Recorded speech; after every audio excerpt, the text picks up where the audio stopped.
Hello guys, വിഷുപ്രമാണിച്ച് നമ്മൾ plan ചെയ്താണ് വയനാട്ടിലേക്ക്. അങ്ങനെ വയനാട് പോയി നമ്മൾ ഊട്ടിയിലേക്ക് പ്ലാൻ ചെയ്ത് പെട്ടെന്ന് മസിനഗുഡി ഊട്ടി. നമ്മളെ ഡ്രൈവർ അരുൺജി, ഷെയ്ഖ് അബ്ദുള്ള, പണ്ടത്തെ ഷെയ്ഖായിരുന്നു. നിങ്ങളെ നായകനായ ബൈജു നമ്മളെ കൂടെയുണ്ട്. എയർപോർട്ടിൽ നിന്ന് ട്രിപ്പ് ഏതാ അടിപൊളി സീനല്ലേ, നല്ല രസമാണ്. നല്ല തണുപ്പ് ഭയങ്കര ചൂടാണ്. പക്ഷെ ഇവിടെ നല്ല തണുപ്പും സൂര്യനെയും കാണിച്ച് തണുപ്പ്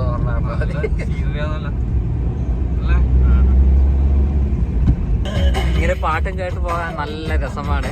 നല്ല പാണ്ടി ലോറിയിൽ വരുന്നുണ്ട്. ഇങ്ങനെ തണുപ്പും കൊണ്ട് നല്ല പാട്ടും വെച്ച് ഇങ്ങനെ വൈബാണ്. നാട്ടില് ഇത്രയും നല്ല ചൂടിലും നമ്മൾ രക്ഷപ്പെടാൻ വേണ്ടിയിട്ടാണ് ഇങ്ങേക്ക് വന്നത്. ഇവിടെ നല്ല അന്തരീക്ഷമാണ്, നല്ല തണുപ്പും വല്ലാത്തൊരു ഫീൽ തന്നെയാണ്.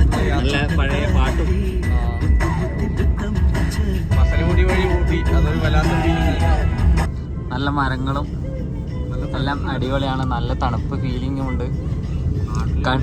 വയനാട് ഊട്ടിയാൽ നല്ല തണുപ്പാണ്. രാവിലെ നല്ല തണുപ്പുണ്ട്. നാട്ടിലാണ് ചൂടെടുത്ത് ചാവുമായിരുന്നു. ഏതാ അടിപൊളി സീനല്ലേ, നല്ല രസമാണ്. നല്ല തണുപ്പ് വയനാട് ഭയങ്കര ചൂടാണ്. പക്ഷെ ഇവിടെ നല്ല തണുപ്പും സൂര്യനെയും കാണിച്ച് തണുപ്പ്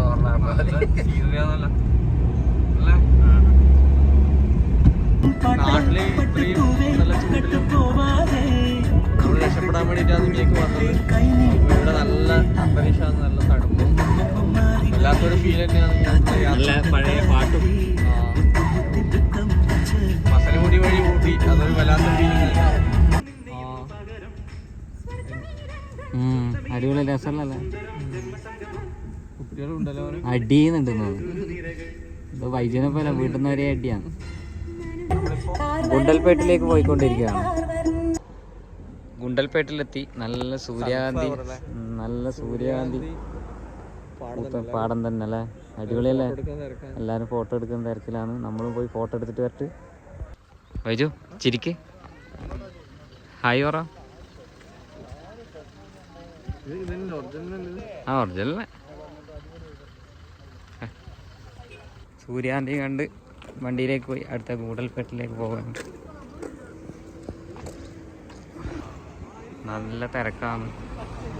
സൂര്യാന്തി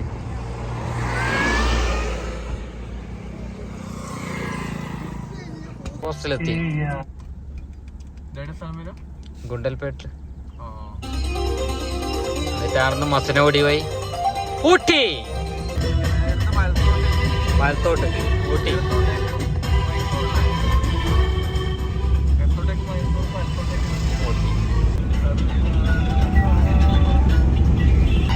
ഗുണ്ടൽപേട്ട മസനഗുഡിയിലേക്ക് വന്ന റോഡ്.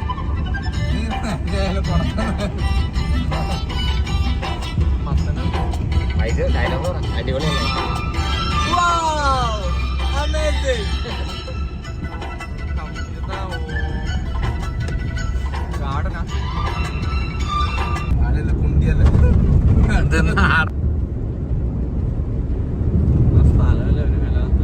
അടിപൊളി ഫീലല്ലേ.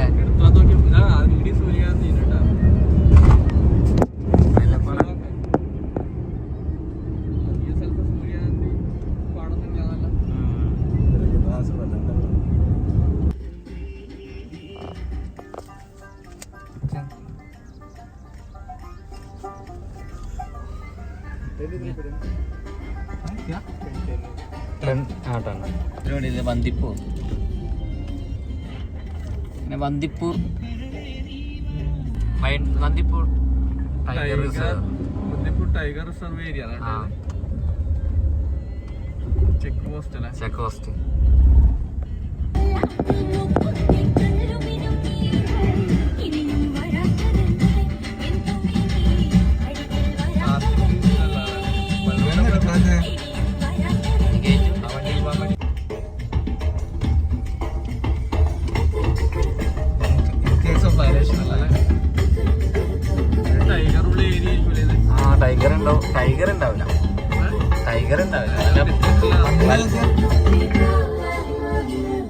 പട്ടിക്കുട്ടിയാ കുറുക്കനെല്ലാം ഉണ്ടാവും ചിലപ്പോ. ബൈജുവിനെ പോലത്തെ കുറുക്കൻ.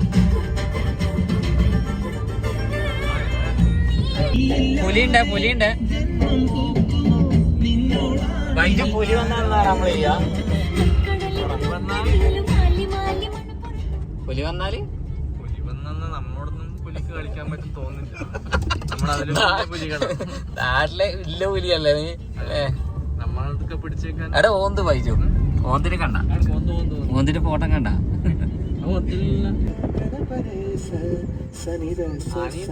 ബൈജു ആനയുണ്ട്. ആന ബൈജു ആനേനെ കണ്ട? ആന അങ്ങനെ ബന്ദിപ്പൂർ.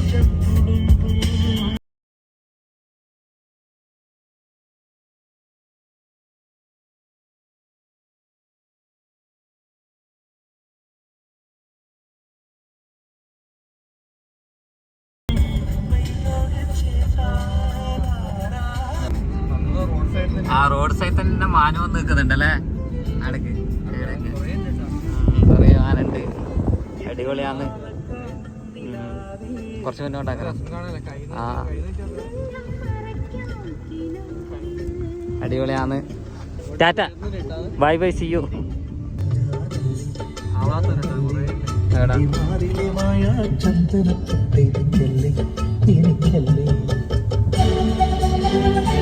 ഏത് മന്ദിപ്പൂർ മസമടിയിലേക്ക്, കർണാടക കഴിഞ്ഞ് ഇനി അടുത്തത് തമിഴ്നാട്ടിലേക്ക് പോവുകയാണ്. Bus, Tamil Nadu bus. Nilgiri district board. Nilgiri എത്തിയടാ. നീലഗിരി ഡിസ്ട്രിക്ട് ബോർഡറിലാണ് നമ്മൾ എത്തിയിട്ടുള്ളത്. ഇനി തമിഴ്നാടിലേക്ക് നമുക്ക് ഇനി യാത്ര ചെയ്യാം. ഞങ്ങൾ ഈ ടൈഗർ റിസർവ് ഏരിയയിലേക്കാണ് നമ്മളിപ്പോൾ കയറുന്നത്. കുറച്ച് വന്യജീവികളുണ്ടാവും, കടുവയും ആന നമുക്ക് വഴിയിൽ കാണാൻ ചിലപ്പോൾ പറ്റുമായിരിക്കും. നോക്കാം.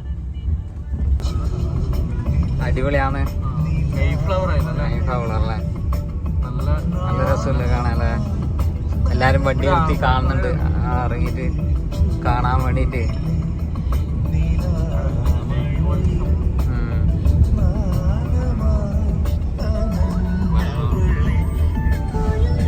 ബൈജു പറഞ്ഞോ ലൈക്ക്.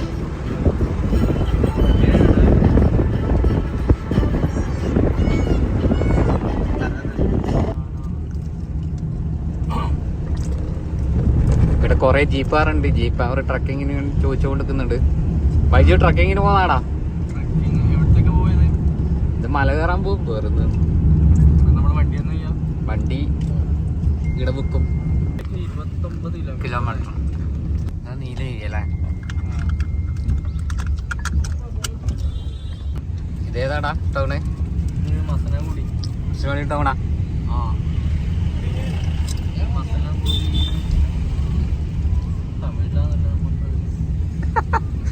ഊഹാവോഹം വെച്ച് പറയലല്ലേ മസനഗുഡിയിലേക്കുള്ള.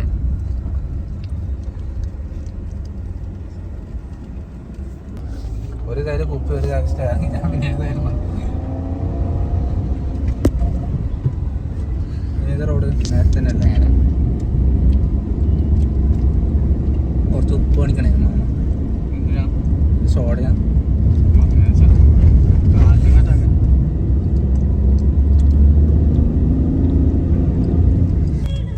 മനോഹരമായ ദൃശ്യങ്ങളാണ്. നല്ല കുന്നും മലയും, നല്ല മസനഗുഡി വഴി നമ്മൾ ഊട്ടിയിലേക്കുള്ള യാത്ര കാണുന്ന മനോഹരമായ ദൃശ്യങ്ങൾ. വരൂ മസനഗുഡിയിലേക്ക്.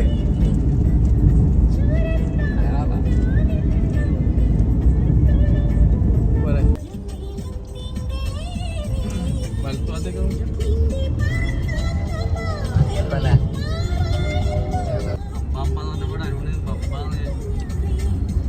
മറ്റേ വണ്ടി വരുമ്പോ നീ പോവാൻ വേണ്ട. പുറത്ത് നല്ല വെയിലും ചൂടുമായിട്ട് ഉള്ളിൽ നല്ല തണുപ്പാന്നല്ല. ഇവിടെ വേണ്ട AC ഇട്ടിന് വേണ്ട. മാന് നടന്നു പോകുന്നുണ്ട്. ഒച്ച കിടക്കുന്നുണ്ട്. തട്ടിയിട്ട് മാന ഓടുന്നാണ്ടേ. ആ ഊട്ടിയിലേക്കുള്ള ചുരം കയറിക്കൊണ്ടേയിരിക്കുകയാണ്. അടിപൊളിയാണ്. 36 ഫീറ്റ്. അത് മണ്ടായി സംബന്ധി വണ്ടി ഓടിക്കുന്നല്ലോ. 36 ഫീറ്റ് കാരണം ജീപ്പിൽ ഇങ്ങനെ യാത്ര ചെയ്യുന്നുണ്ട്. 36 ഫീറ്റ് ഉണ്ട്.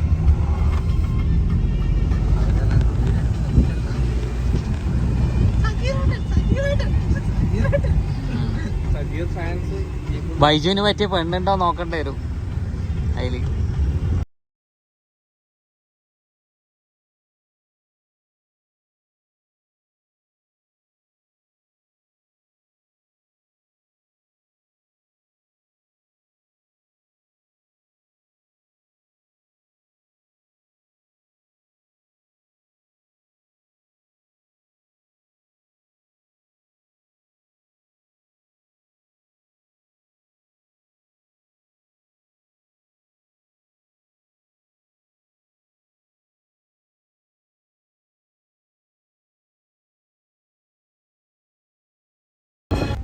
നമ്മളിതാ ഊട്ടീൻ്റെ ഏറ്റവും മുകളിലുള്ള സ്ഥലത്തേക്ക് എത്താൻ വേണ്ടി പോവുകയാണ്.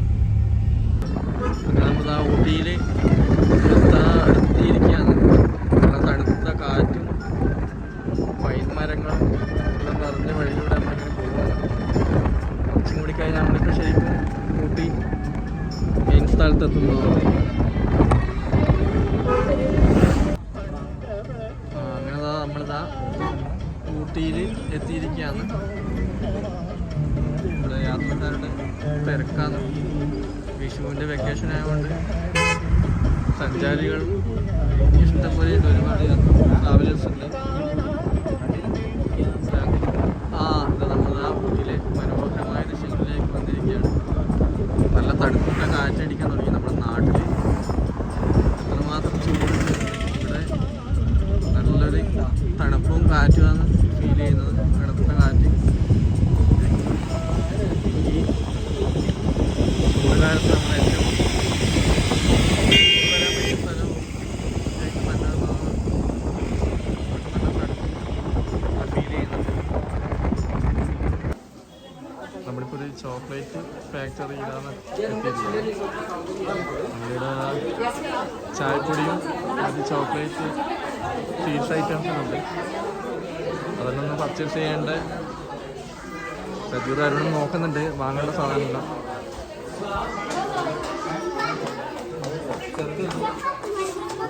ചായപ്പൊടി 2 പാക്കറ്റ് ഏലക്കായ് ഫ്ലേവറിൽ 2 പാക്കറ്റ് ചായപ്പൊടി എടുത്തിട്ടുണ്ട്. പലതരം സ്വീറ്റ്സ് ഉണ്ട്. ഊട്ടി ഫ്ലേവർ.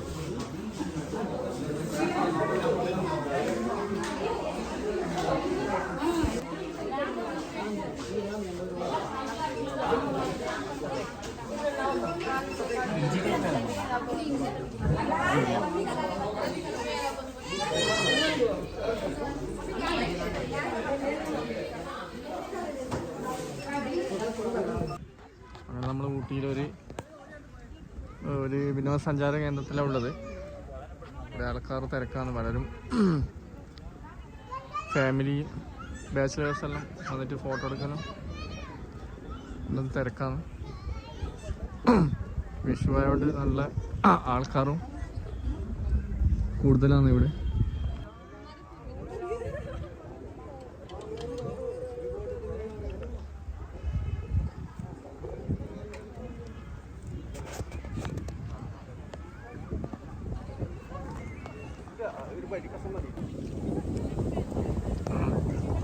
ഇവിടുത്തെ നല്ല കാറ്റും പൈൻമരത്തിൻ്റെ ഇടയ്ക്ക് നല്ല തണുപ്പും നല്ല കാലാവസ്ഥയാണ് ഇവിടെ ഫീൽ ചെയ്യുന്നത്. ചൂട് നന്ന കുറവാണ്.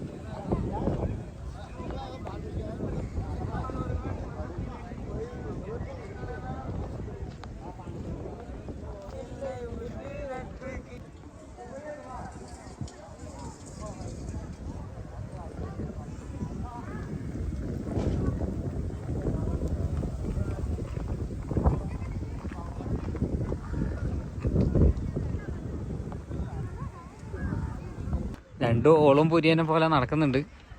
ഏതോ പെണ്ണിനെ ലക്ഷ്യം വെച്ചിട്ട് പോകുന്നതാണ്. ഇവിടെ കുതിര സവാരിയെല്ലാം ഉള്ള സ്ഥലമാണ്. ഇവിടെ 50 റുപ്യ കൊടുത്താൽ കുതിരേൻ്റെ മുകളിൽ കയറി നമുക്ക് സഞ്ചരിക്കാൻ പറ്റുന്നതാണ്.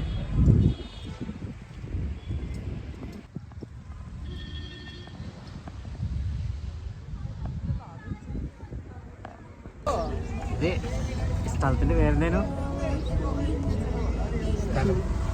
ഷൂട്ടിംഗ് പോയിന്റ് മല മല.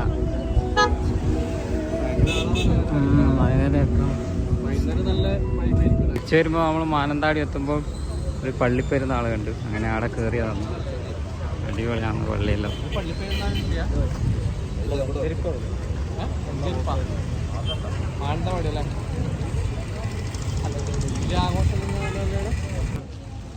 അങ്ങനെ ഇപ്പൊ നമ്മള് പള്ളിയിലേക്ക് കയറാൻ വേണ്ടി പോവാണ്. ഇവിടെ ഒരു വലിയ ആഘോഷം തന്നെയാണ് നടക്കുന്നത്. ഒരുപാട് ജനങ്ങളുണ്ട്. നമ്മൾ വെറുതെ ലൈറ്റും ഡെക്കറേഷനും കണ്ടിട്ടൊന്ന് നിർത്തിയാണ്. നോക്കുമ്പോൾ ഇവിടെ ഒരു ഭയങ്കര ഉത്സവം തന്നെയാണ്. നമ്മളങ്ങനെ നടന്ന് പള്ളിയിലെ മുകളിലേക്ക് കയറിയാണ്. ഒരുപാട് ആൾക്കാരുണ്ട്. ഇവിടെ കുറേ ക്രിസ്തുദേവൻ്റെയും മറ്റു രൂപക്കൂടുകളും ഒരുക്കിയിട്ടുണ്ട്. ഒരുപാട് നമ്മൾ മുകളിലേക്ക് നടക്കുന്നതിന് പല വിധത്തിലുള്ള പ്രതിമകളും രൂപങ്ങളും ഇവിടെ ഉണ്ട്.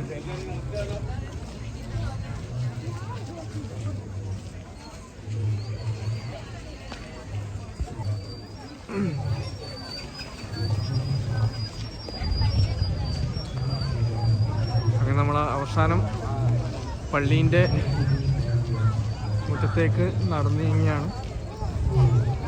ഭയങ്കര ആൾത്തിരക്കാണ് ഇവിടെ. എന്തോ വെഞ്ചരിപ്പ് അങ്ങനെ എന്തോ ഒരു ആഘോഷം നടക്കുന്ന ചടങ്ങാണ് ഇവിടെ ഉള്ളത്.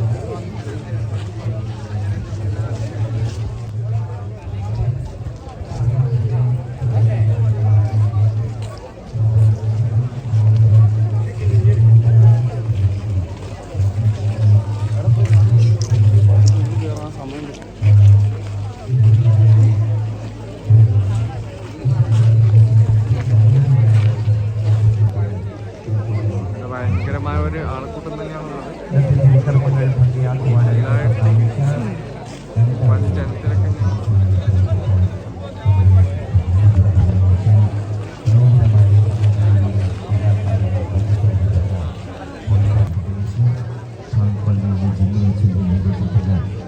ധാരാളം പേര് വന്നിട്ടുണ്ട്.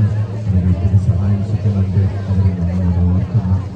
അതുപോലെ തന്നെ കമ്മന ഇടവക്കാരാണ് ഞങ്ങൾക്ക് ആദ്യത്തെ ധൈര്യം പകർന്നു നൽകിയത്. പക്ഷെ ഒട്ടും പേടിക്കണ്ട, ഞങ്ങൾ ഈ പള്ളി പണിയാനായിട്ട് പലരുടെയും മുമ്പിൽ കൈനീട്ടി. അത് ഞങ്ങൾക്ക് സാധിച്ചു. അങ്ങനെ അവർ ഞങ്ങളെ പ്രോത്സാഹിപ്പിച്ചു. നല്ലൊരു തുക അവിടെ നിന്ന് തന്നെ തിരിഞ്ഞു കിട്ടി. കമ്മന ഇടവക്കാർക്കും അതുപോലെ മാനന്തവാടി രൂപതയുടെയായി ഇവിടെ മാനന്തവാടി പള്ളിയുടെ വെഞ്ചരിപ്പ് ചടങ്ങാണ് നടക്കുന്നത്. വെഞ്ചരിപ്പ് എന്ന് പറഞ്ഞാൽ നിലവിൽ ഇവിടെ ഒരു പള്ളി ഉണ്ടായിരുന്നു.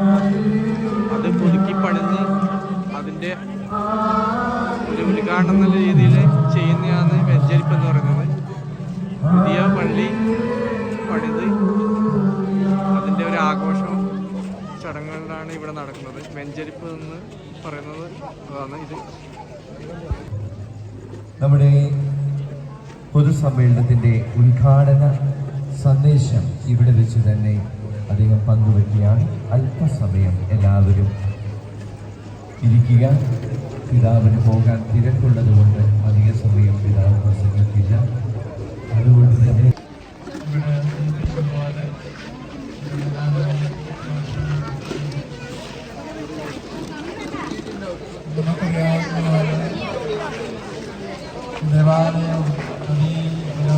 വയനാട്ടിൽ ഗോത്തിക് സ്റ്റൈലിൽ ഈ രാജലക്ഷൻ പണിഞ്ഞ ദേവാലയം പോലെ മനോഹരമായ ഒരു ദേവാലയം ഇല്ല എന്ന് പറയുവാൻ ഞാൻ ആഗ്രഹിക്കുകയാണ്.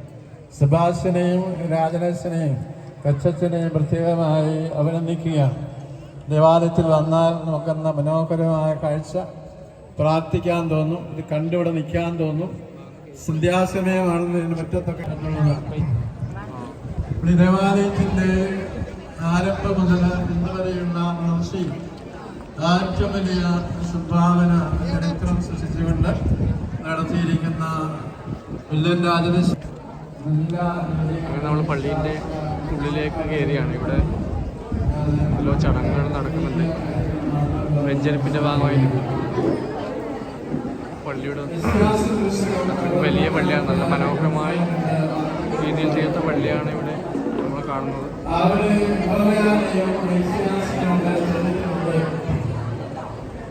ആകാശത്തിന്റെ സിംഹാസനം, ഭൂമി എന്റെ പാദപീഠം, നീ എന്ത് ആലയം പണിയുവാൻ സാധ്യമല്ല എന്നാണ് പ്രവാചകനോട് പറയുന്നു.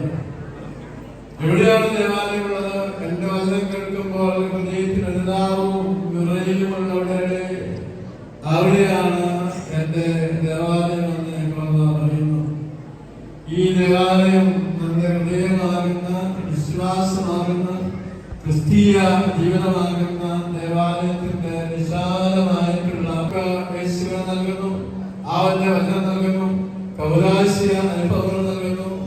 ദേവാലയം നമ്മെ ദൈവമക്കളുടെ വലിയ വളർച്ചയിലേക്ക് നയിക്കുന്ന ദൈവത്തിന്റെ വിശുദ്ധ സങ്കേതമാണ്. ലൂക്കോസിന്റെ സുവിശേഷം 24-ാം അധ്യായത്തിലുള്ള വാക്യം വായിക്കുമ്പോൾ ആ കഥാവിധാനം കഴിഞ്ഞ ദേവാലയത്തിൽ നിന്ന് നിരന്തരമായി ദൈവത്തെ സ്തോത്രം ചെയ്തുകൊണ്ടിരുന്നു എന്ന് അവിടെ നമ്മൾ വായിക്കുന്നു. അപ്പോൾ നമുക്ക് ദൈവത്തിന് അങ്ങനെ നമ്മൾ പള്ളിയുടെ ഉള്ളിലെല്ലാം കയറി തിരിച്ച് നാട്ടിലേക്ക് പോകേണ്ട പരിപാടിയാണ്. ഇവിടെ ഭയങ്കര വിശ്വാസികളുടെ ഒരു കൂട്ടായ്മയാണ് ഇവിടെ കാണുന്നത്. ഭയങ്കര ജനത്തിരക്കാണ്. ചെറിയ പുല്ലുകഴിഞ്ഞ ദേവാലയം അതൊക്കെ അങ്ങനെ നമ്മൾ പള്ളിയിലെ പരിപാടിയും കഴിഞ്ഞിട്ട് നമ്മളിപ്പോൾ വണ്ടിയിലേക്ക് പോക്കാണ്. നാട്ടിലേക്ക് തിരിക്കേണ്ട പരിപാടിയാണ്. ഇവിടുന്ന് പോകേണ്ട ഒരു മനസ്സൊന്നുമില്ല. എന്ന് വെച്ചാൽ അത്രക്കും വലിയ ഒരു പരിപാടിയാണ് ഇവിടെ നടക്കുന്നത്. നമ്മൾ സമയം അധികമായിട്ട് പിന്നെ നാട്ടിലെത്തേണ്ടതുകൊണ്ട് നമ്മൾ തിരിച്ചു പോകുമെന്ന്.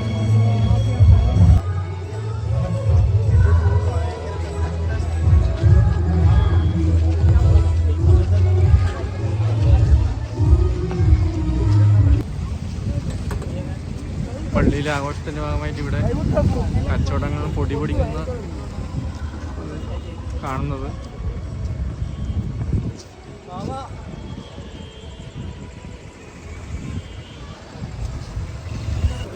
അങ്ങനെ നമ്മൾ പള്ളിയിൽ നിന്നും പള്ളിപ്പെരുന്നാളും കണ്ടിട്ട് നമ്മളിപ്പോൾ ഹോട്ടലിലേക്ക് ഭക്ഷണം കഴിക്കാൻ വേണ്ടി വന്നിരിക്കുകയാണ്. അൽഫാം മന്തിയാണ് ഓർഡർ ചെയ്തത്. അതിനുവേണ്ടി നമ്മൾ വെയിറ്റ് ചെയ്യുമെന്ന്.